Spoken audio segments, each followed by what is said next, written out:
Thank you so much for coming to the studio today, man. To do an in-person podcast with you. Absolutely, man. Yeah, it's my pleasure. I've been looking forward to it. So excited to dive in. Awesome. Where are you from again? From Philadelphia originally. Philadelphia? Yep. And when did you move to San Diego? Moved here about 11 years ago.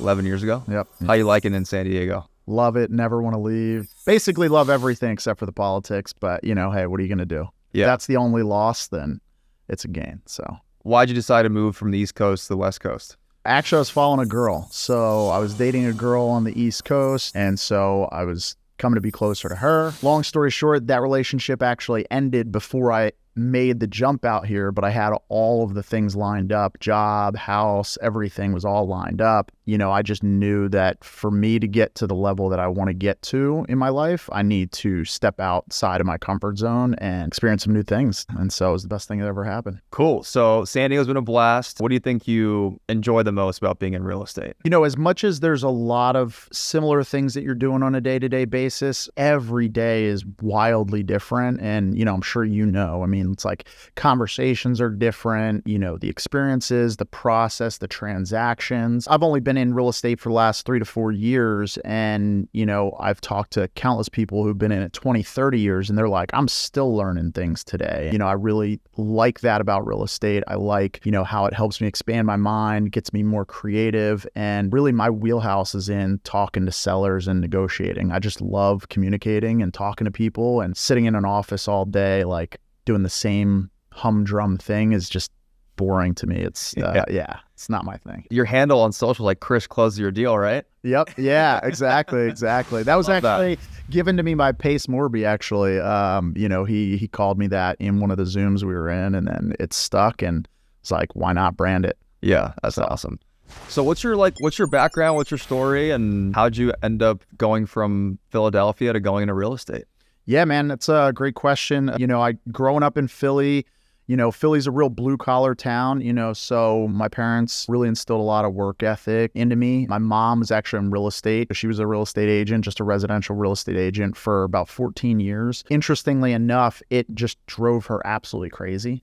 She was, you know, working nights and weekends, you know, and in the residential space, you really have to work on your client's timeline. So, you know, nights and weekends, you're getting the time sucked out of your life. So she wasn't really around a whole lot in those times. And so it really kind of turned me off to real estate in general. And she tried to get me into real estate for a long, long time. And I just resisted it the whole time. And then eventually she became an appraiser, which she's still an appraiser today. And then I fell in love with sales. You know, after graduating high school, I went to Penn State for a little bit, you know, figured out real quick college was not for me.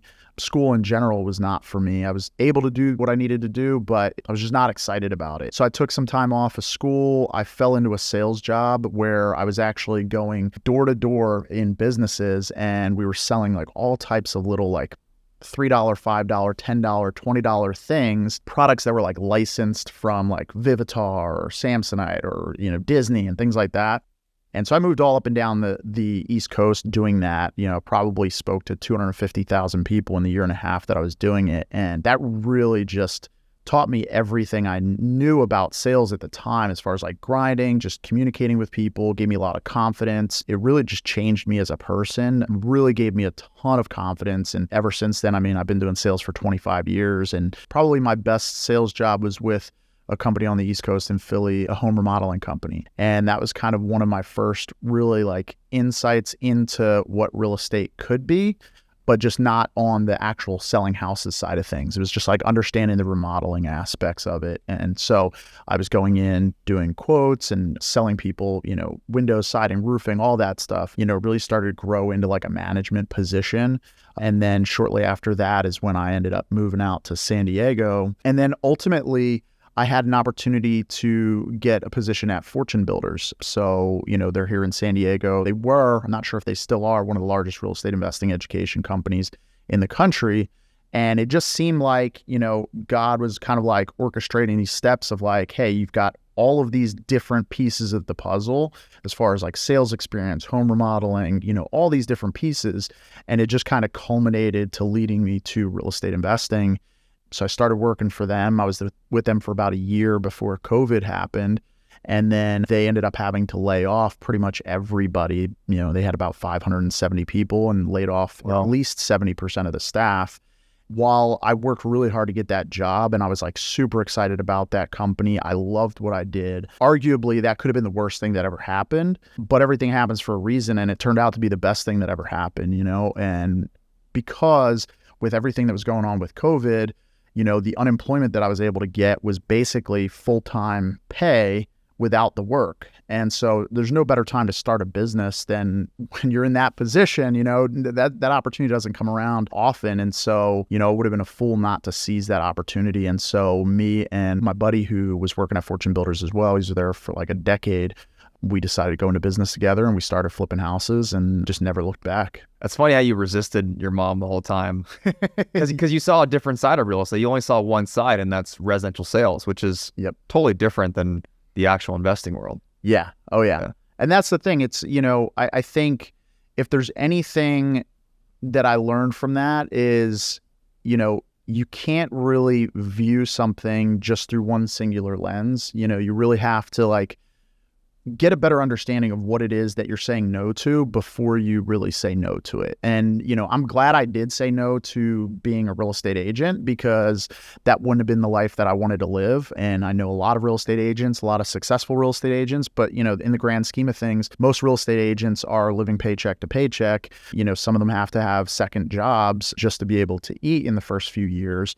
And the lifestyle that I wanted for myself and for my family. And now that we have a baby girl, I'm like, it's awesome because I'm literally working right upstairs. If I need to take a break and grab a snack, I can go hang out with the baby. And, it gives me so much more freedom being in the real estate investing side of things. So.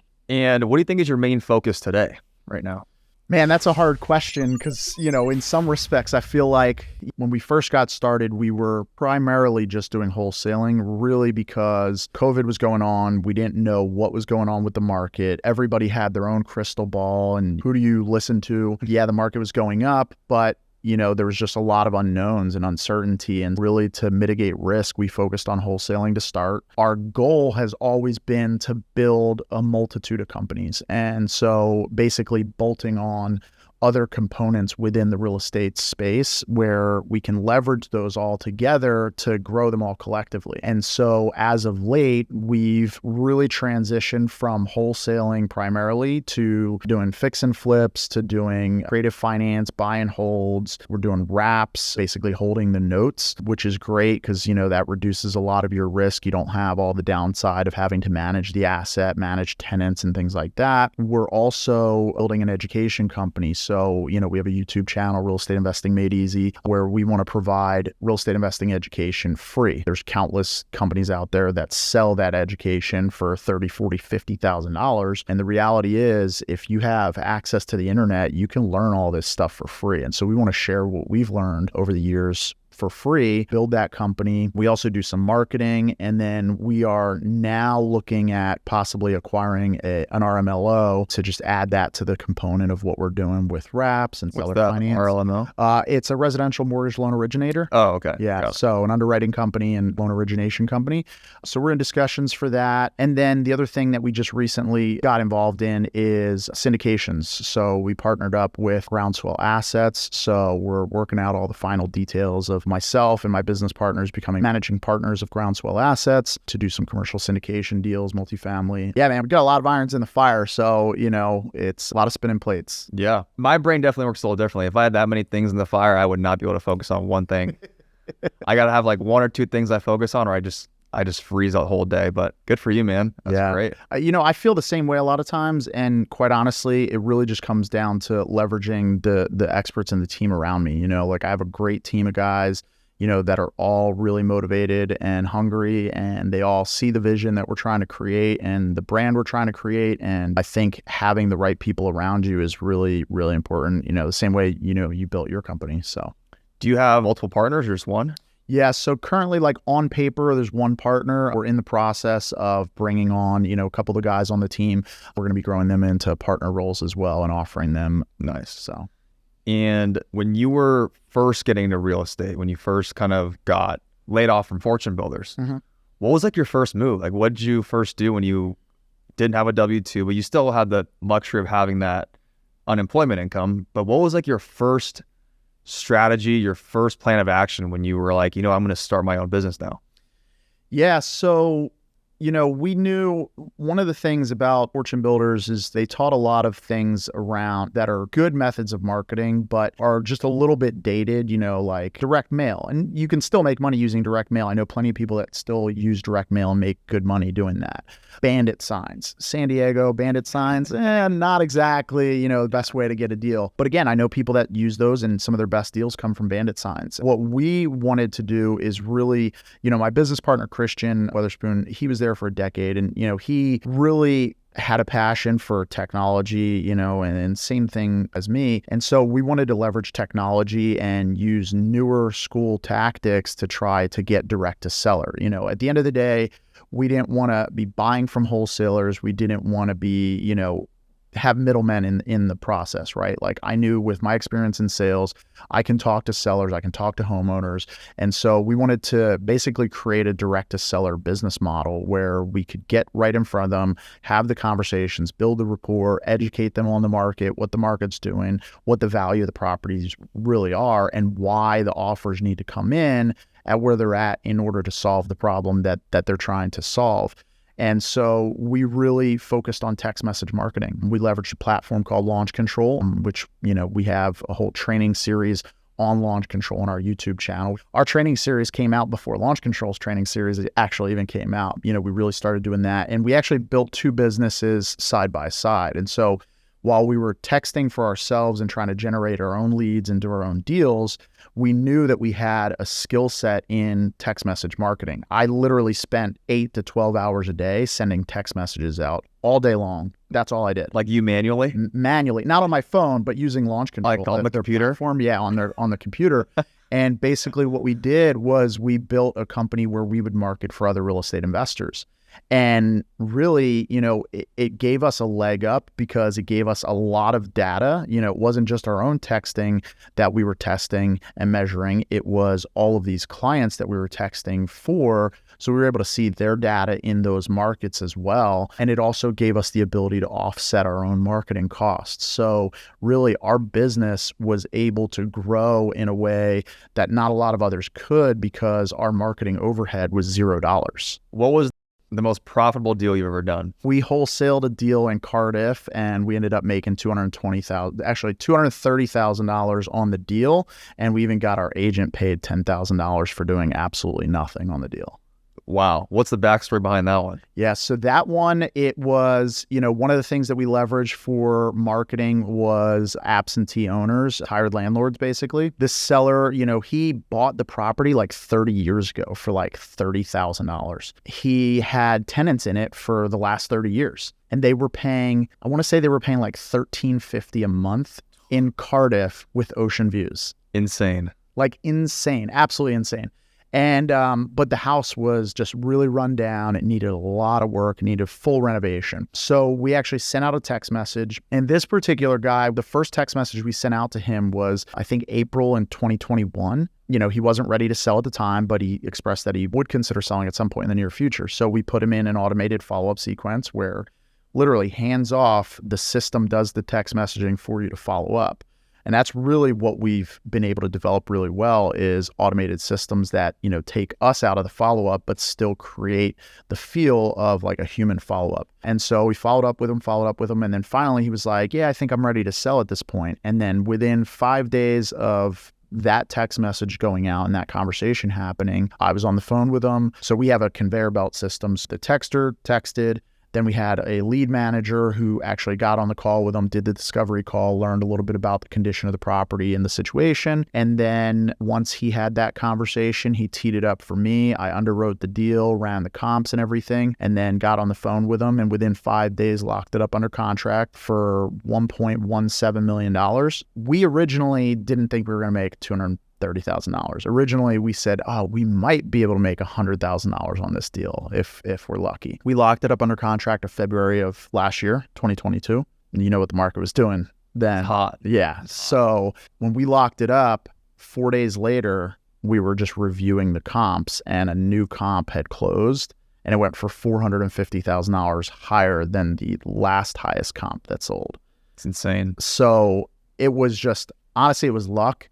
Had those text messages gone out a week or two later, that could have been the difference between us making that much money or not. We saw that and we started pushing it out to the buyers that we know. I mean, we have a really good group of buyers. I mean, in San Diego, I can generally make less than 5 phone calls and have a buyer in place for a deal just because the quality of buyers I have. So we found the right buyer. And actually this one, I was up at like 1 o'clock in the morning scrolling through Facebook and I saw a Facebook post of somebody here in San Diego who's like, hey, I've got contractors. We just want to keep them busy, blah, blah, blah. We're looking for a couple properties. I sent a message. Within 24 hours, we had it locked up under contract for $1.4 million. And this was after having some verbals at like 1.5. And, there was just all types of wild numbers coming in on that one. Insane. Yeah. So it was awesome. When you do an assignment, do you do assignment contracts or do you just do like a double escrow usually?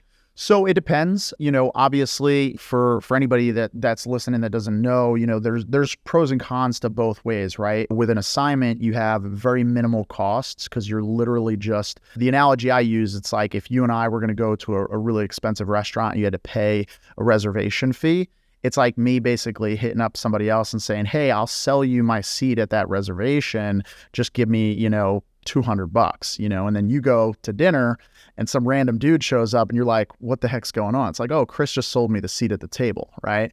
So that's like an assignment. You're just selling your seat at the closing table. The downsides to doing an assignment is, everybody sees what you're making on the deal, right? So, which might not be a bad thing. I mean, if you're not, making $230,000 on a deal, and it's like $5, $10, $20,000, then that might be reasonable. With a double close, you get to hide that fee because you're actually closing on it, taking title, and then immediately closing on it again. But you have to bring funds to close. There's all these transactional costs. You have double escrow costs. So there's other fees there. One strategy. So those are the two most well-known strategies. One strategy that we leveraged on that $220,000 deal is just a little lesser known, and that's an A to C close. It's not legal in every state just because of the way that it functions, but basically what you're doing is you get all the benefits of a double close plus all the benefits of an assignment.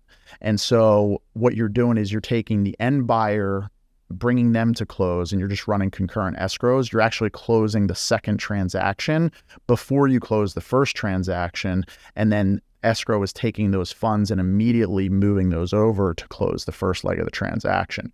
So we had to bring no money to the table. You do have to pay the 2 escrow costs, but it's a good way if you're not trying to bring money to the table. That's crazy. Yeah. Is that the biggest deal you've closed in your career so far? Yeah, that's probably the biggest deal that we've closed so far as as like cash, one lump sum. Since we've gotten into sub 2 back in May, we've learned some creative finance stuff, and we're actually developing our own little niche here in San Diego, doing mobile homes and seller financing those and wrapping those. And, we've got at least 2 of those where we're going to make $170,000 on like a $50,000 tin can, basically.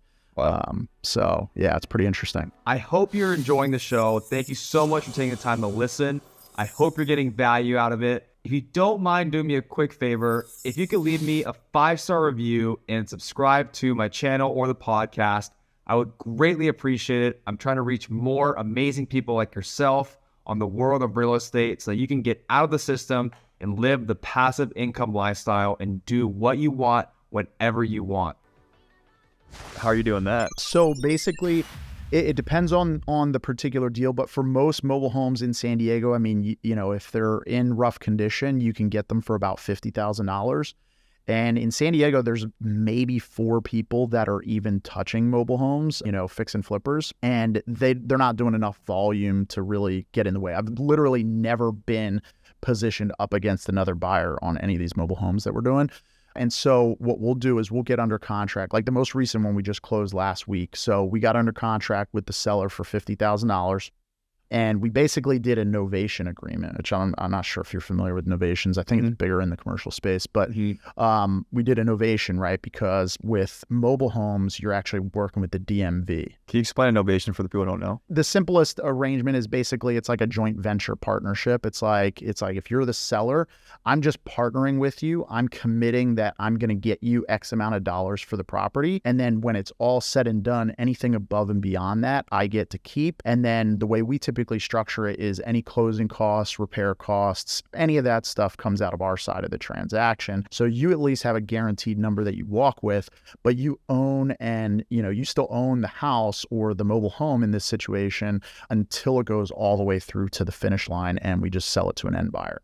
Great explanation. So with this particular one, we got under contract with them. It was a $50,000 deal. And then we started marketing it. We had never done a wrap before. With wraps, you're typically looking at trying to find what Pace Morby refers to as penalty box buyers, right? These are buyers who can't qualify for your institutional lending requirements, right? Like maybe they're a business owner or contractor, somebody who writes off too much. Maybe they just haven't worked at the same place for the last 2 years. But for all intents and purposes, they can afford to actually make payments and buy a home, right? But the problem is these institutional lenders, their guidelines are so strict and rigid that they don't meet those qualifications. So what we were trying to do is market, off market through, like Facebook Marketplace, Craigslist, different ways, trying to find that type of buyer. And the goal was we would take that novation agreement where we have it under contract for $50,000. We'd sell it to an end buyer, maybe do a little bit of rehab, and then we would actually put some money into the property, clean it up a little bit, and then we would put them through an RMLO and an underwriter to get underwritten so that we're Dodd-Frank compliant and everything. They would come with a down payment on the property, and then we would sell or finance the remaining amount. We did that. We weren't able to find a really good buyer off market. So what we ended up doing is partnering with the agents that we work with on all our transactions. We just had them list it. Well, they were able to find somebody who brought $50,000 to the table to close. We ended up selling this property for, was it $145,000? So we got $50,000 down. And then we actually seller financed $95,000, 9.75% interest over 20 years with a 10-year balloon. And so we're making about $900 a month on that. And then there'll be about a $68,000 balloon at the end of 10 years. The more interesting part of that one is we actually brought in a private money lender on that deal. We basically got a private money lender to give us $100,000 at 7.75%.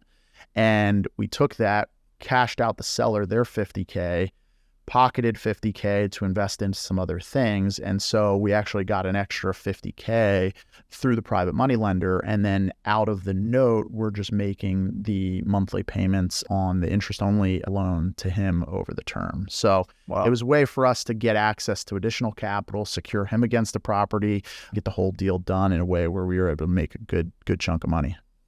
Since it's all through the DMV, it literally is a nightmare to do fix and flips. Oh, I bet. Because it takes 6 to 9 months for title to transfer. So if you buy it as a fix and flipper, you can't sell it to somebody who's getting a loan on it until that time period passes. So novations are really the way to go for those. No, for sure. So, did you mention how you found that deal? Can't remember. text messaging. Text messaging? Yep. Yeah. Still to this day, text messaging is our bread and butter. We do 4 different types of marketing. So text messaging, we send out about 4 million text messages every single year.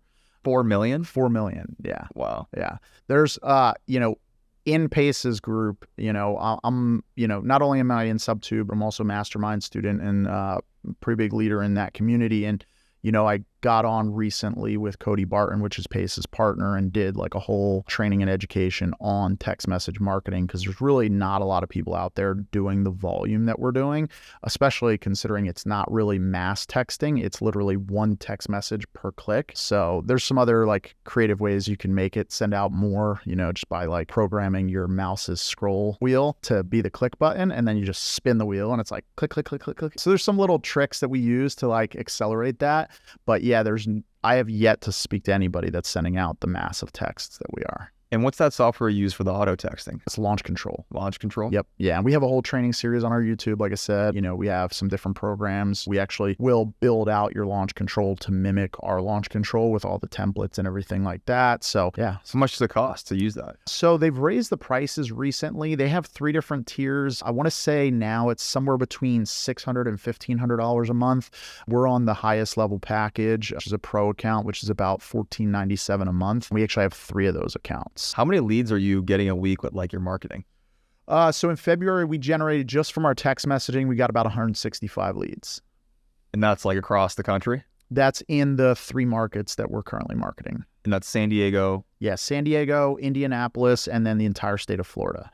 Got it. 165 leads. Yep. So that's like average of like over 5 a day. Yeah. Wow. Yep. And that's just from text messaging. We're also doing cold calling. In Florida, we're also doing Facebook ads. Very minimally, we're starting to scale that up. And then we also just recently built out a system. It's called our on-market offer system, where we're literally blasting out hundreds of offers to on-market properties every single day. Oh, really? Yeah. Wow. Is that working? It is. Now, that's like a shotgun approach, and we have a whole training series on our YouTube channel where we go into like what that approach is. We built out some underwriting tools, like a soft underwriting tool and then a full deal analyzer tool. And then there's like a mail merge software that we use where, we go through and we just identify all the properties, load them up into this spreadsheet, and then put them into a mail merge software that'll send out the emails to all the agents, the offers. And the goal is just shotgun blast as many offers as possible, look for the low-hanging fruit that reply, and then once they reply, then we go into a deeper dive underwriting and negotiation process. So, wow, crazy. Yeah. That's insane. It takes less than an hour a day. The shotgun process thing? Yeah. And what do you use for that again? So we're using Privy.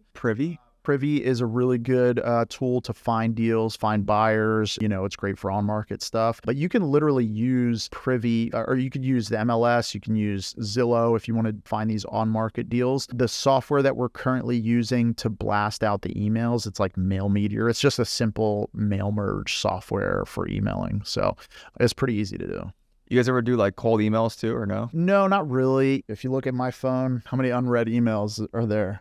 122,000. Yeah, exactly. So that just tells you the value in cold emails. It's like, unless there's a reason for me to open your email, like I'm not touching it. So how many unread texts do you have in your phone? Right now, it's actually not too bad. I actually have only 7. See, that's a big difference. Yeah, though. Yeah, exactly. 122K versus 7. Yep. Yeah, totally. Yeah, everyone checks their text. Oh, yeah. Yeah. I mean, there was a stat, like we started really building out the company. We were looking into it, and it's like 98% of people will read their text message within like the first 60 seconds. So it's an insane amount. I mean, there's literally like, people make memes about how their phone is literally attached to their hand, attached to their head.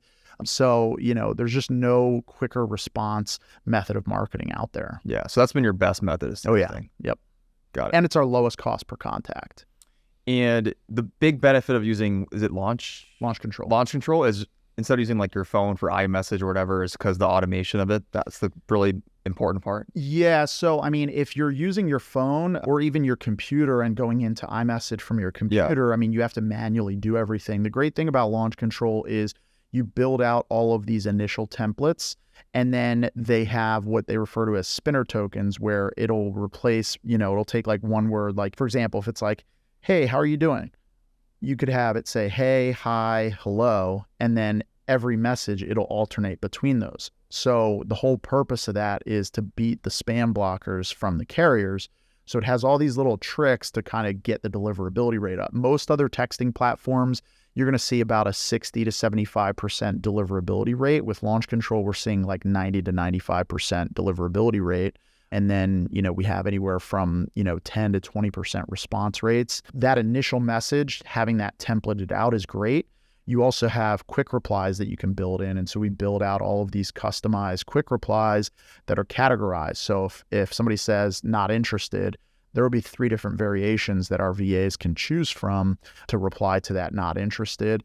And then you also have drip automation. So if you say not interested to us, basically anything other than don't ever call me or wrong number it's either a yes or it's a not now, right? So nobody's ever a no. Time changes circumstance, and at some point, they're going to be in a position to sell. And so we can put them into a drip automation where it has a sequence of text over a predetermined amount of time, and it'll just automatically send those texts at that time interval. And then once you get the lead, how do you convert a lead? Yeah, so everybody's business is a little bit different, but what we really wanted to do is I've always liked the idea of really what Henry Ford did, right? Like Henry Ford, as much as like Ford is what he's known for, really the biggest thing that he did was the assembly line, right? And made everything streamlined. And so what we really try to do in our business is develop an assembly line and then assembly lines within each assembly line position. So, we have our texting team. Immediately from there, it goes to a lead manager. And, the way I look at a lead manager is she's like the hostess at a really fine dining establishment, right? Like, you go into Applebee's and the hostess is probably the same person that's waiting on tables, who's just like running around like crazy. They're like, oh yeah, let me get you to a table, right? But at a fine dining establishment, you walk in and they're like, oh, pleasure to meet you, Mr. Lee. Like, tell us, what's the reason you're here today? Like, is there a special event going on or something like that? And their whole job is to get to know you, be the face of the business, understand why you're there and what you're doing and what your goal is, right? And so the same thing is with a lead manager. They're the face of the business. They're the one that's talking and following up with every single lead that comes in. And their whole goal is to understand who you are, why you're considering selling, and then put you in one of four buckets. Either it's not a lead and it slipped through the cracks, it is a lead, but it's not a lead right now, is fully renovated and it's more of a listing referral, at which point we have agents that we're partnered with that will hand them off and get a referral from that, or it makes sense as a cash or creative offer. Once she puts those in those buckets, then what's going to happen is it's going to go over to my acquisitions manager, and it's a combination of my acquisitions manager and we have a full-time underwriter. So the underwriter will go through, he'll do the deal analysis, he'll run the comps, he'll put everything into the spreadsheet. So we have like a baseline, right? My analogy for the underwriter is kind of like the musician, right? He's making the music, so to speak. So he's making the album, he's, recording with the violin, whatever it is, and all that's getting put into this spreadsheet, right? Then my acquisitions manager gets on and he's going to talk to the seller and he's going to go through whatever numbers we have, but he's now going to be like the DJ, right? And the DJ doesn't make music. What does the DJ do? He plays an album. But why is somebody going to spend a bunch of money on a DJ's album? Well, it's because he's fine-tuning the bass and the treble. So the underwriter gets all the numbers into the spreadsheet. My acquisitions manager goes in and fine-tunes. Maybe he's going to pump up the interest rate on this. Maybe he's going to dial down, the monthly payments, and he's going to tweak it to make it make sense for the seller to really find the best deal for them, where they make a good amount of money and they're happy with the deal, and we're able to make, as much profit as we can on the deal. Wow, that makes sense. How many employees do you have? Right now we have 24 people on the team. 24 people? Yep. Wow. Are they all in the U.S. or are they a mix of? Yeah, it's a combination of U.S. and the Philippines. So we have a team of about a dozen, like 10 or 12 VAs in the Philippines that are doing either cold calling or text messaging. And we also have 2 full-time video editors, and we also have a full-time social media manager that we just brought on the last week. So they're all in the Philippines. And then here in the States, we've got me, my business partner, Christian, my acquisitions manager, my underwriter, and we also have a dispositions manager and an executive assistant. Yeah. You grew that pretty quickly, huh? Yeah, man, it's taken a couple years. We incorporated March of 2020. So, it took us a little bit to get our legs under us. But like once we got dialed in, last year was honestly the biggest growth we've seen. We went from, we 10x'd over the previous year. So it was a real big influx of capital and just, some changes in the way we were doing business. And honestly, a lot of what we learned and started implementing came from Sub 2, Pace Morby's teaching, that really helped us kind of just change our mindset about things. We went into 2022. Really, the goal was get enough income coming in to where we can save up money to buy our first rental. And then May, we joined Sub 2 and it was like, wait a second, you don't need money to buy a rental? Like, this changes everything. And so then we just went full force in creative finance. Awesome, man. Thank you for all the knowledge you drop on this podcast. Thanks, man. I really like how you explain certain analogies with like metaphors and stuff like that. It's been great. And I love the Applebee's with the fine dining analogy. It's hilarious. How can the listener go learn more about you if they are interested in getting in contact or following you on socials, stuff like that? Yeah, totally. So definitely check out our YouTube page. It's Real Estate Investing Made Easy. It's where we're putting out a ton of content, a ton of educational pieces as well. We also do reviews on different software that's coming out. If you want to get a hold of me directly, I'm on Instagram at Chris Closes Your Deal. Chat more if you got deals to bring. I'm buying Chris at Lazprop. That's LAZPROP.com. Awesome, man. One last question before we go. What advice do you have for someone who's looking to break out of the corporate system and start their own business? There's two answers really for me. Are you in a position to burn the boats? And I know you know all about that, right? Like that is literally how you got into your business, right? You burned the boats, you didn't look back. There was no option B, right? Not everybody's really in that position. And I was blessed to be in that position because of, what happened through COVID, right? If it wasn't for that, I probably wouldn't have been able to do that. So I think really understanding where you are financially and, what kind of runway you can give yourself. And if you have a bit of runway and you're motivated, like you just got to dive in and be consistent. Shiny object syndrome will kill your business. Like, as you were talking about being laser focused, right? If you have the wherewithal to be able to take, 6-9 months and just dedicate it full force to starting your business, then I would do it. If you're not in that position, then I would really look at opportunities that you can find that are closely related to the business you're trying to grow and see if you can plug yourself into roles. Like when I went through the process starting out, COVID happened and I had that unemployment and I was able to go full force, but there was a short runway, once that extra, I think it was $600 a week or something from the federal stimulus stuff, once that was going away, there was no way I would be able to keep doing it without another job. And so I really went through the thought process of, okay, what are the most closely related positions that I could get a job in where that W-2 position would actually help impact what I'm trying to do with my business. So that's another thing I would think about. Don't listen to the haters. Everybody else is going to tell you you're stupid, like you could never do that. You're not going to be able to run a business. Like, what makes you qualified to do that? Most people, I call them cows, common ordinary workers, and they work jobs just over broke. The reason why there's so much value in running your own business is because 90% of the world is never going to do that. And the people that are willing to take the risk and jump out there, those are the ones that are going to build businesses like Jeff Bezos and Elon Musk and yourself. I mean, what you've done here is unbelievable, and I'm sure there was tons of people that were telling you like you'll never make it. For sure. So it's great advice, man. I think the best thing about owning your own business is that no one can tell you what you can do and what not to do. It's the best thing. I fucking hate people that tell me what to do. Oh, so. Dude, that's right, like the number one thing. Oh yeah. I've had so many experiences in jobs where just, I've always had ideas. I would consider myself more of a visionary than an integrator.